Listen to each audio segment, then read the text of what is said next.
So he says, no, I won't run away. Besides which, he sees himself as a philosopher, again, he sees himself as a champion of Athens. He's not trying to destroy Athens. He's trying to make it stronger. He's not going up there and saying, see, you guys don't know anything, therefore we should tear the civilization down. No, he's saying, learn. Learn from this. I'm asking you what justice is. Let's figure out what justice is, because once we know what it is, now we can pursue it. Let's figure out what goodness is. Let's figure out what proper living is. Once we know these things, now we can pursue them purposefully. And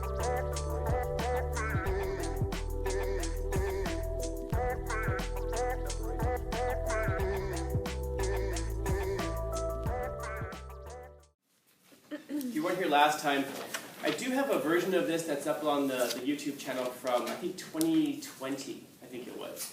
Which I think was the last time I recorded it and uploaded it. I might have one from last year, but I haven't uploaded the one from this year yet. I did this 3 times, so I'm going to upload the one from this class, since it's the only one that recorded all the way through. So again, quick from last time, our key concepts: empiricism, materialism, idealism, rationalism, true belief, knowledge, philosopher, king, and the forms. We worked on that central question and issue: how do we know the things that we know? Again, it's not a small thing. On a very practical level, we make the decisions that we make in life based off of the things that we know.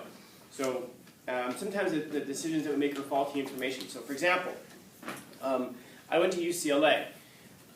If I knew then what I know now, I would not have gone to UCLA. I got to UCLA, I was going to study business. UCLA does not have a business major. You can't study business at UCLA. They have an accounting major. They have an economics major, but no business major. Although they do have a graduate school of business, which is one of the best ones in the country. So I presumed that they had a business school when I got there. They did not. I probably would not have gone there if I had known that. I would have gone someplace else. So sometimes we make decisions based off of faulty information, and it can be a life-changing thing. Something like that, obviously, could have looked it up and found out. But if it's true that all of our knowledge comes from our 5 senses, and yet we realize our 5 senses are faulty, then we have to acknowledge that we make decisions in life, oftentimes based off of faulty information. In a very practical way, think about it that when we interact with people, sometimes, with the way that we perceive a person is behaving, we could be wrong about it. We could be right about it, of course, but we could also be wrong. In other words, we might think a person is being rude towards us. It might just be that because we're expecting them to be. Or maybe it's because they're having a bad day. Or maybe it's because we're having a bad day. So maybe the best way to approach people with that understanding is to be as charitable as possible. Maybe the person's having a bad day. Maybe I misunderstood what they said. You could have been right about it, but yeah, we should. So be careful about the information that we take in. We talked about materialism last time. We talked about empiricism, idealism, and then rationalism as being kind of this middle ground between materialism and idealism. We looked at the problem that I just laid out, which is that if all of our knowledge comes from our 5 senses, and yet our 5 senses are faulty, then we have to recognize the possibility that a lot of our information is faulty. We distinguish between true belief and knowledge. True belief being a thing that you believe that happens to be true, and then having knowledge, actually knowing that something is true. We talked about Socrates, and those are the only dates I told you you'd have to know for the quiz: 470 and 399 BC. Socrates born, Socrates dead. Plato was his most famous student. Aristotle was Plato's most famous student. And then I talked a little bit about Alexander the Great and the extent of his empire.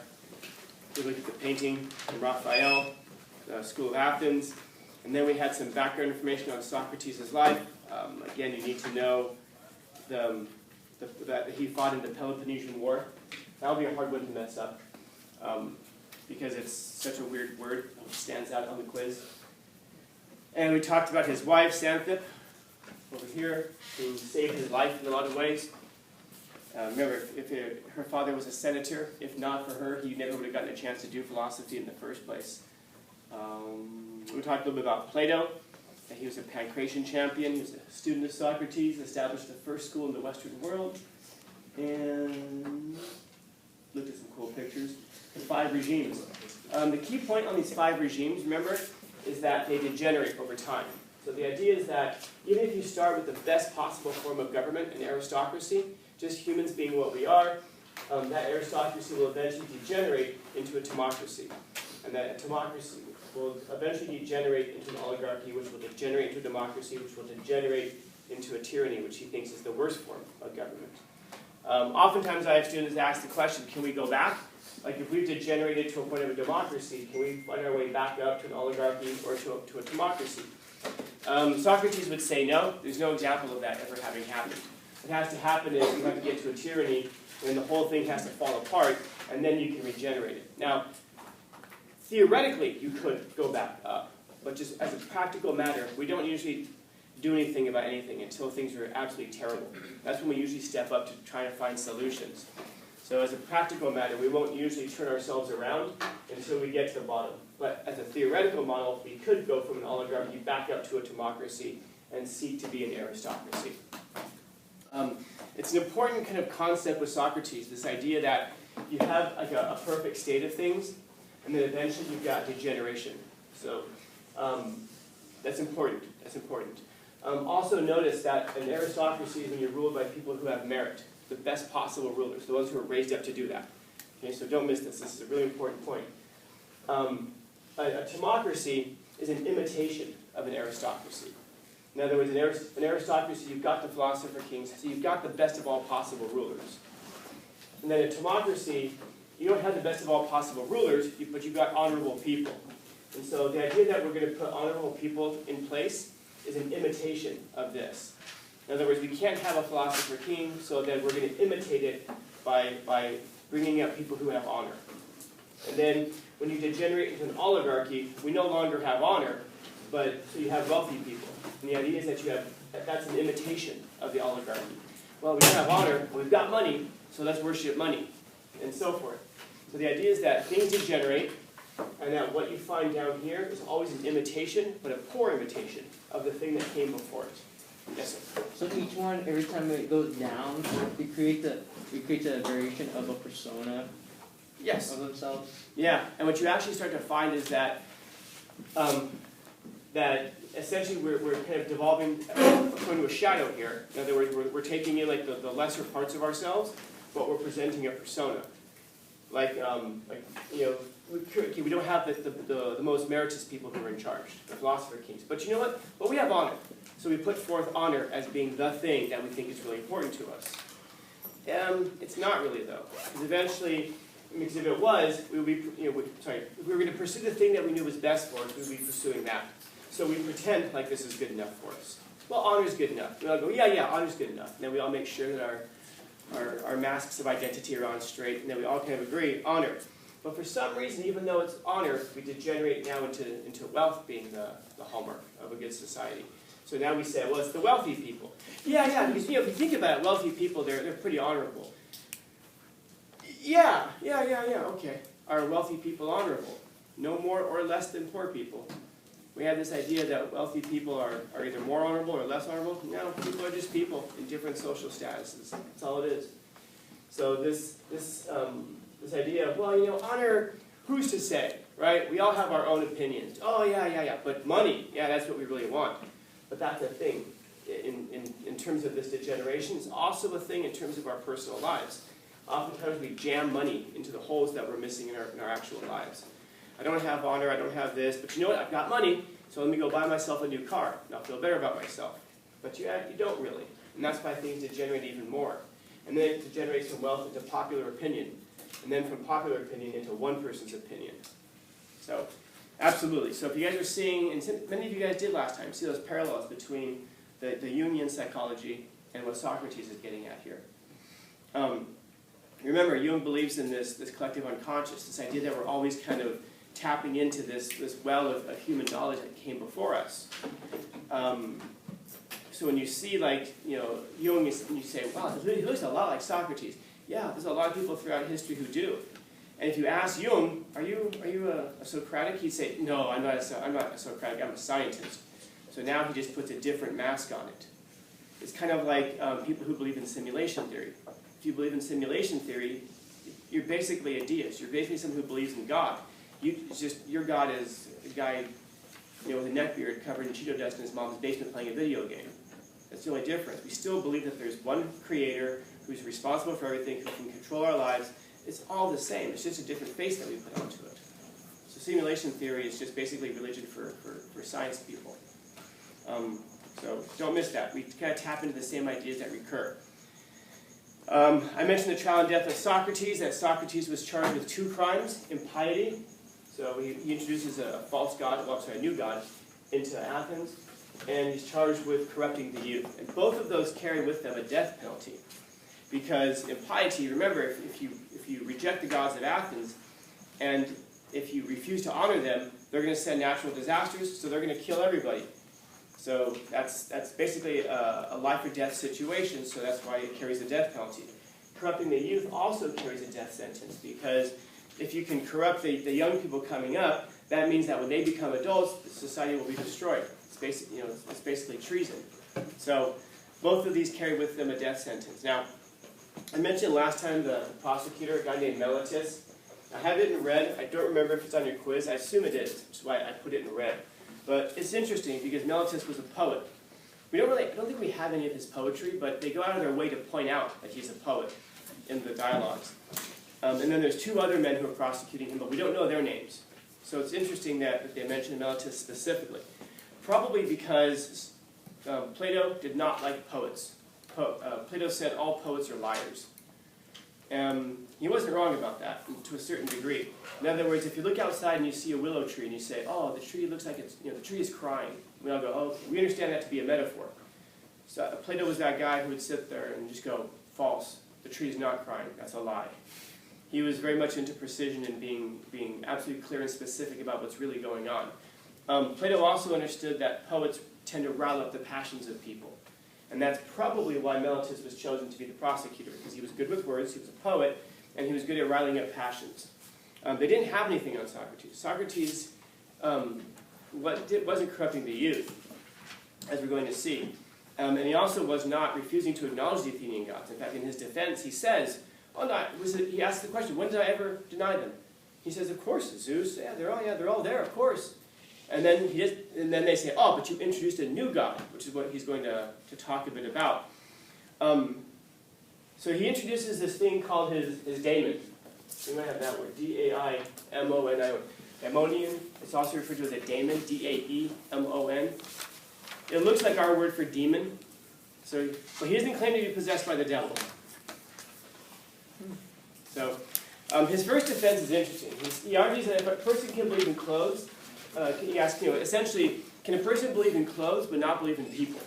It's a stupid question. You wouldn't have clothes if you didn't have people.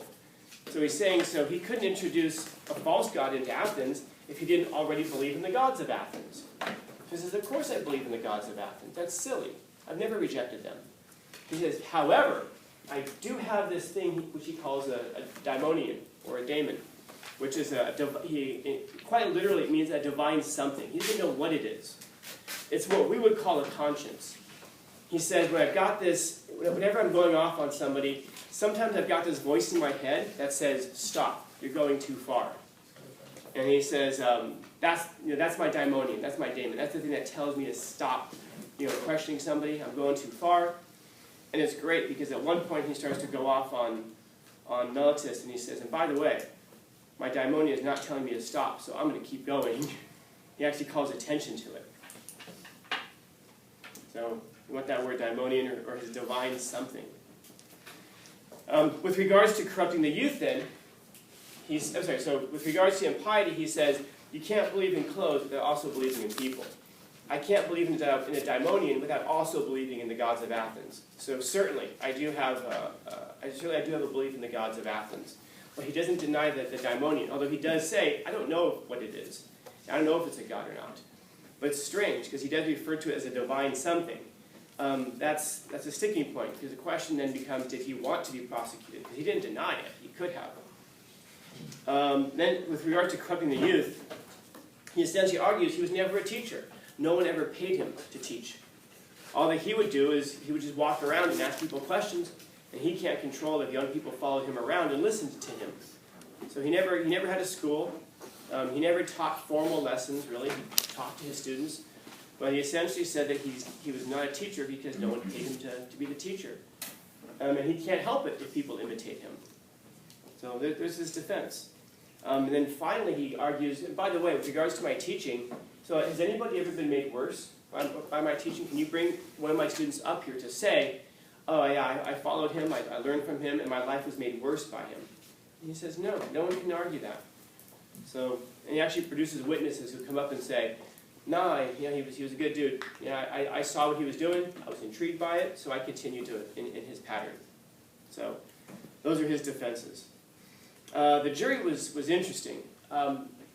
They would essentially, in the morning, they would just kind of make an announcement and say, hey, John's on trial today. And we go down, so as citizens, we go down to the courthouse and they'd say, John's on trial today. Who wants to be on John's jury? We'd be all, that sounds interesting. What's he charged with? I don't know, stealing phones. Whatever. We'd say, all right, I'll be on this jury. So you might have like 6 or 7 people go down, they'll listen to the case, and that's the jury. Oh, yeah. When Socrates was put on trial, we don't know exactly how many people were on the jury. I've heard numbers from 501 to 642. So there's a couple of different numbers that we have. The point is that it was a huge number of people. It was a lot of people. And this wasn't in a city that had like 10 million people or something like that, or even 3 million like San Diego. It had several thousand people. But yeah, he shows up. So eventually, spoiler alert, he is found guilty. But it's a narrow vote. It's a really narrow vote. We don't have a precise number, but by doing the percentage recounting that we have been given, it was a vote of 265 to 236. So less than 30 votes. 29 votes separates them, the two of them, from guilty and not guilty.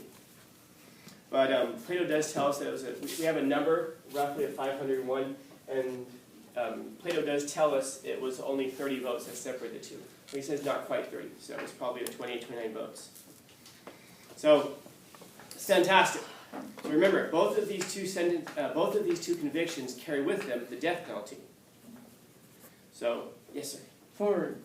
So is this explaining why in now today's studying juries, is that why we have a limited amount, like at least like less than like 20 people in the jury voting for guilty, not guilty, so we don't have this situation again? Well, just because you can't, we can't find enough people to do jury duty now. Who here wants to be on a jury someday? So anyway, so remember, they, both of these both of these convictions carry with them a death penalty. So according to Athenian law, you would then ask the defendant, so you're found guilty, what should your punishment be? And so Socrates then addresses the court and says, I hear you, this is a really serious thing. I have threatened Athens by introducing this conscience that speaks to me and nobody else. So I'm the only one who's affected, but I understand it must affect everybody else. So that's a very serious conviction. And then he says, and also, I've taught young people to ask questions of authority figures. That apparently is very dangerous too. So he recommends a punishment of 100 drachma, which is about $100. And he says, because if Athens can't stand up to the questioning of one old man, that's all your whole society is worth, $100. Oh. Yeah. They don't like that. And then he offers a secondary punishment. He says, also, I should be given free lunch for life at the Prytaneum. The Prytaneum was a hall that was open once every 4 years and only to Olympic champions. So you had to become an Olympic champion, and you were given this one banquet every 4 years. And that was it. It was like the highest honor of Athens. And he says, you should give me free lunch every day in the Prytaneum, because I'm the greatest champion Athens has ever known. In fact, I ask questions. And he drops the mic. And so, not surprisingly, overwhelmingly, the jury finds him guilty. He's already found guilty, sorry. They overwhelmingly find for the death penalty. So, he's sentenced to die. Yes, sir. He got away with this? No, he died. Oh, he didn't get away with it. Damn. Yeah. Funny. But I love that statement, man. You know, you should charge me $100 because that's all your whole culture's worth. If you can't defend your ideals, if you can't have conversations, yeah, your whole thing is worth $100. And that pisses them off. Yeah, so at that point it's overwhelming. Yeah. What's death by hemlock? Good question. Death by hemlock. Hemlock is a poison, and that's what he's sentenced to do. He has to drink poison to die. So basically, you commit suicide. So point out here that, do I have hemlock on there? Death by hemlock? It was on the other one. It was on the previous one? I should have mentioned that. Yeah, so he's got death by hemlock. So that's actually an important thing just as a cultural reference. So hear that sometimes. So he's sentenced to die. They don't have guns. There's no firing squad. They don't do hangings over there. So his sentence is that he has to drink poison. Hemlock is a poison. That's a flower. Yeah. Oh. So he's taken away, and that was it. Just a few quick things about Socrates. This is probably why Socrates was really convicted. First off, as I pointed out, he was highly critical of poets, and Athens loved their poets. And so he was walking around saying, all these poets, they're all liars. A lot of their politicians were poets, which is how they came into office, because they spoke very well, they riled up people's passions. So Socrates argued again, this is democracy. You rile up people's passions, they put you in office. So he essentially was saying all these politicians are liars. He's saying the truth. He was critical of democracy, strike two.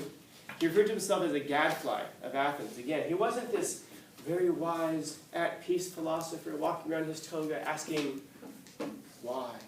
And everyone's like, oh, yeah, why? That wasn't what he did. He went around picking fights with people.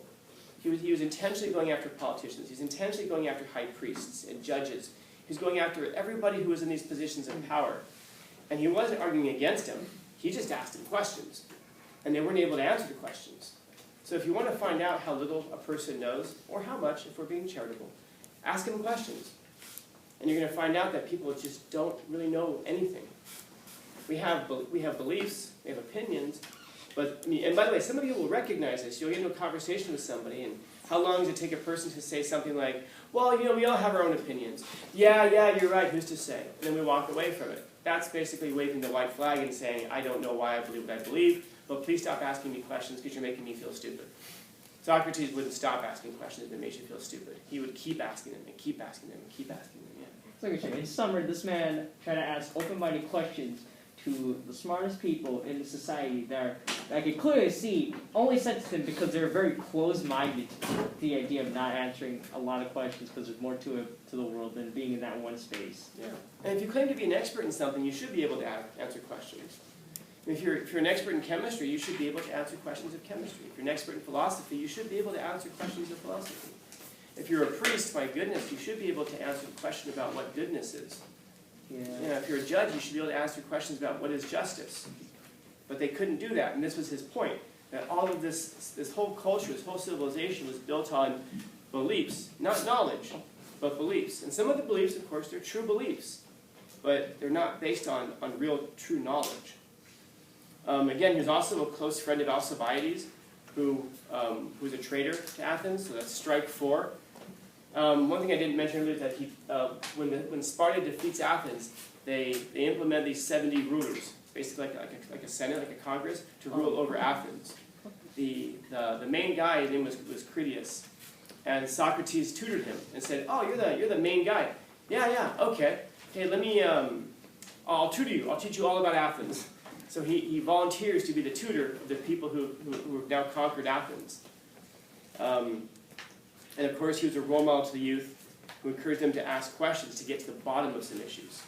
And that's the thing, man, getting to the bottom of issues. There's nowhere that's more uncomfortable to get to than the bottom of questions. Like, you try to get to the bottom of the sea, you have a lot of water pressure on top of you. Try to get to the bottom of anything, it's uncomfortable. But there's almost no place that's more worth being than at the bottom of something. Get to the bottom of an issue, get to the bottom of the problem, get to the bottom of a relationship, get to the bottom of whatever it is that excites you, and get to the bottom of whatever it is that frightens you, and get to the bottom of whatever it is that makes you insecure. It's uncomfortable to be at the bottom of all three of those places, but there's also no place else that's more worth being than those three places. So Socrates pursued getting to the bottom of the issues, and that was the pressure that killed him. So the question becomes now, why was Socrates so willing to die? Now, I don't want to talk about that. I want to talk about Socrates dying. And then I want to stop for today. What time are we at again? 10... Oh, wait. 10:08.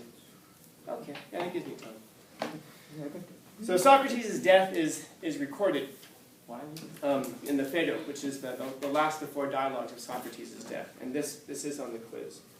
So Socrates is taken away, and he's put into his cell, and his students come to him, and they say, "Hey Socrates, we've bribed the guards, so they're going to let you go. So let's run away, we can go to Corinth, and if we do that, you can live out the rest of your days being a philosopher and talking and all that." And so Socrates being Socrates, and this is actually in the Credo, which is right before the Phaedo. Socrates being Socrates says, well, hold on now, let's think about this. Is it just for me to run away? Like, oh my God, so let's just go. And keep in mind, by the way, Socrates is 71 years old at this time. So some people have said, well, it's just because he's old, he's okay with dying. It's so much more than that. There's something, we're so cynical today. We don't have the kind of honor and principles that people in the past have had, at least not the image of it. And so we always kind of presume like, oh, if he's doing it, oh, he's doing it for money. You know, go back to the Allegory, that's where we are. You know, Mr. Beast cures 1,000 people of blindness, and then people get pissed about it. Oh, it's just for clicks, it's just for views. If you're getting your blindness cured, do you give a shit if it's for clicks? No. Yeah, you get to sit and go, you know what, I would love to have this surgery, but you're only doing it for money. Shut up. Who doesn't do stuff for money? Well, we have this presumption that's always only for money. Money helps motivate, of course, but there's something deeper that's there. So when they go to Socrates and they ask him if he'll run away, he says, well, let's think about this. And he makes some really incredible points. He says, listen, I don't agree with the verdict, but I understand why they would convict me. So I think I told you guys a story about when some of my students stole some Diet Coke from the teacher's lounge, and they brought it all to me. And I'm like, oh, thanks. And I'm like, where'd you guys get these? They're all, oh, we took them to the teacher's lounge. Like, that means they belong to another teacher. You can't just steal somebody else's stuff. And my students were like you say, Scanlon, mischief. I'm like, no, I say that, but that doesn't mean you have to do it. And they're like, hey, man, mischief. I'm like, oh, man. And then it turns out that someone caught them. And they failed to tell me that someone caught them while they were doing it. And then, of course, you see students taking off and running away down a hallway. Who could possibly be responsible for that? I guess only me. I guess I'm the only person in the world. Okay, so they were right, but that's not the point. The point, though, is that I didn't tell them to steal it. I told them, go put it back. And they're like, no, what if we get caught putting it back? So then the bell rings for nutrition, and I take them out of my room, and I make a left, go down the hallway. As soon as I was in the new building. Excuse me. As I'm walking in the hallway, I hear a teacher go, Scanlon, you going to pay for those? And I turn around, and it's Mrs. Garcia, the art teacher. And I'm like, let me explain.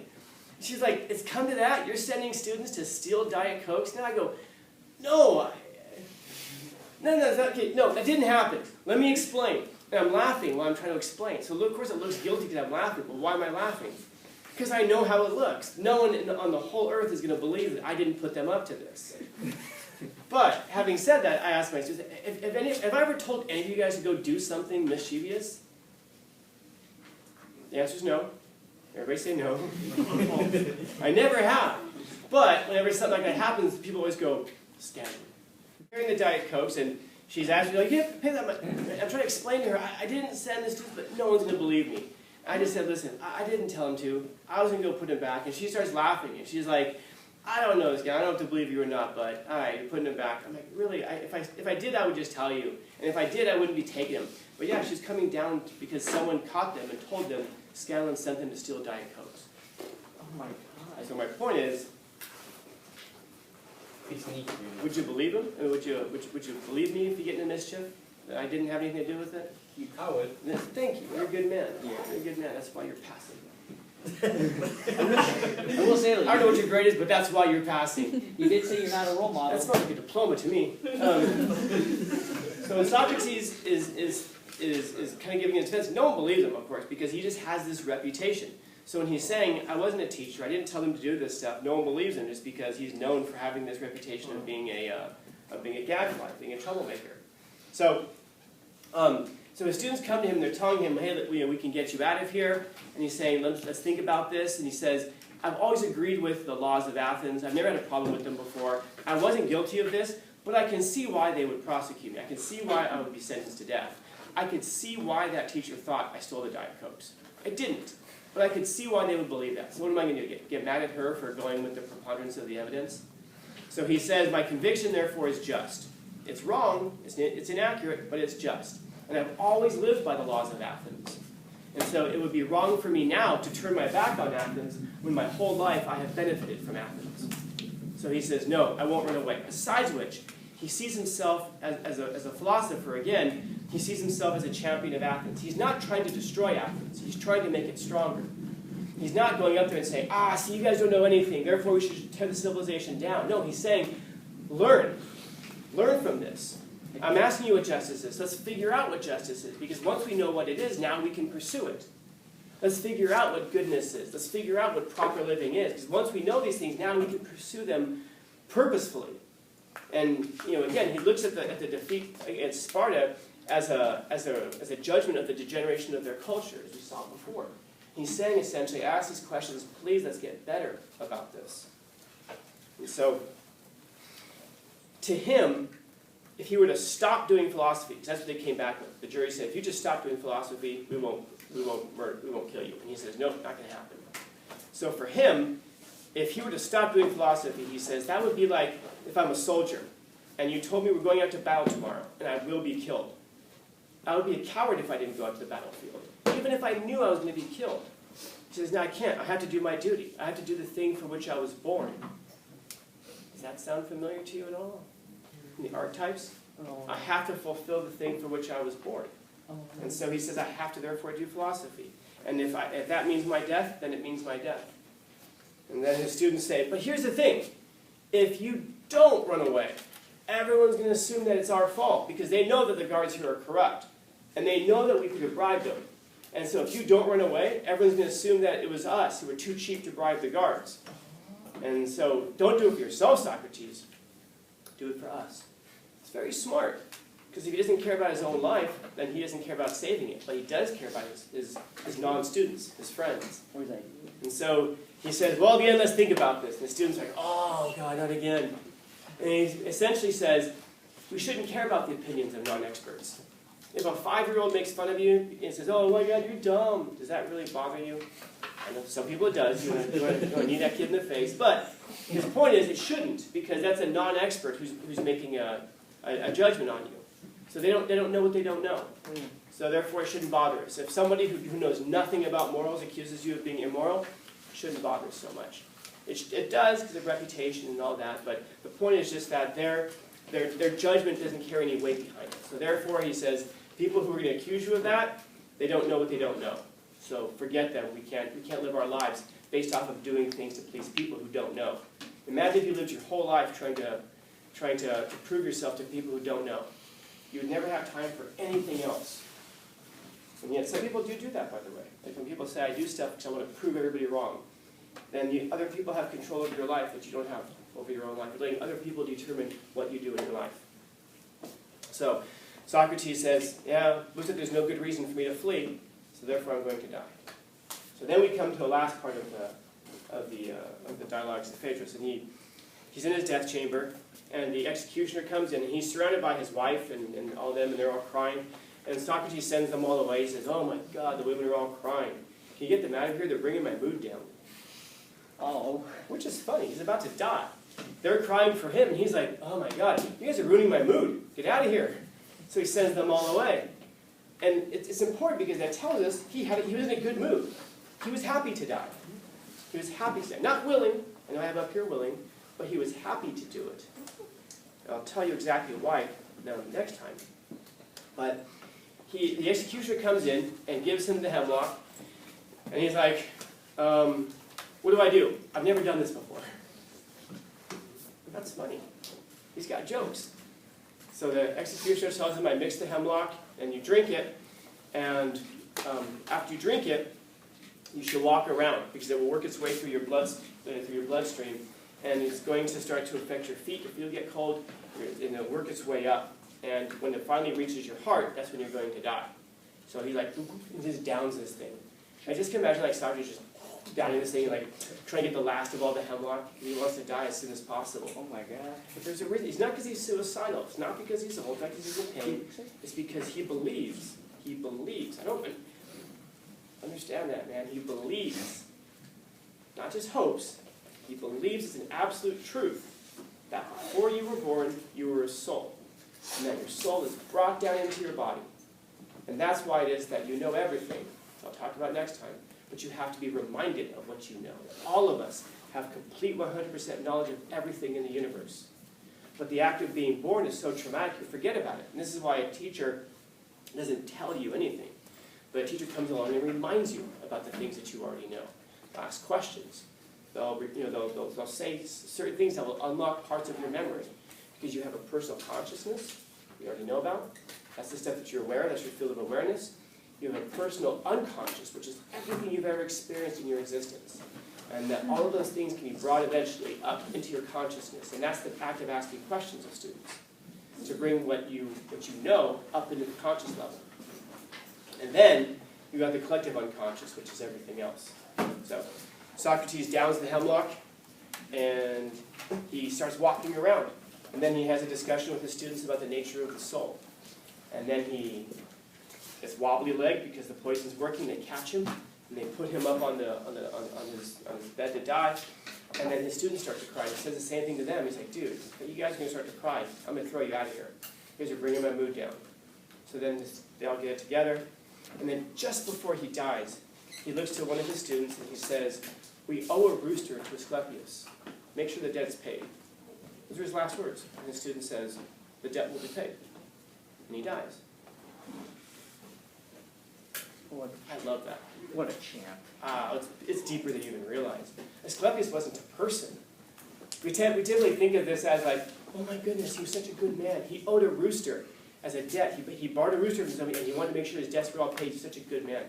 No, it's not what it is. Asclepius is one of the gods of the underworld. That's the one who takes you from this life into the next. Essentially, he was saying, make a sacrifice to this god. He was a god of essentially medicine. You can think of it this way. And he says that me dying is the cure for this bodily existence. Because your true nature is your soul. It's not your body. Your body's corruptible. Just like everything else with the political systems, it degenerates over time. Just like beliefs, they degenerate over time. Your body degenerates over time. That's why our five senses only lead us to false knowledge. Maybe true belief at the very best, but certainly to nothing that's soul nourishing. Everything in you breaks down and gets worse over time, except for your soul. And that's the thing that's really, really you. And so he saw the death of the physical body as his return to the spiritual world. And he couldn't wait to get there. And it wasn't a matter of like, let me kill myself now so I can go, because there's still a lot to do here. There are experiences to have here. But it was, once I leave here, I can finally get back to who I really am. This has been a nice little detour for a while. But once I get there, I get to be who I really am. And that's why it's so important, Socrates believes, to live off of principle. Because whatever you do here, you're going to carry with you into that next life as well, that spiritual world. And if you don't live by principle, if you don't live by ethics and morals, and you're going to take all that ugly baggage with you, you're going to attach it to your soul eventually. And that corrupts part of who you really, really are. And so, the body doesn't matter. It's fine. It's useful for certain things. But what really matters is the perfection of the soul. So when he asks this question, how do we know what we know? That's what he's really after. He's after the perfection of the soul. It's a deep question, though. Questions, comments, concerns, complaints, criticisms, critiques? I'll tell you about the soul next time. I'm going to put those away.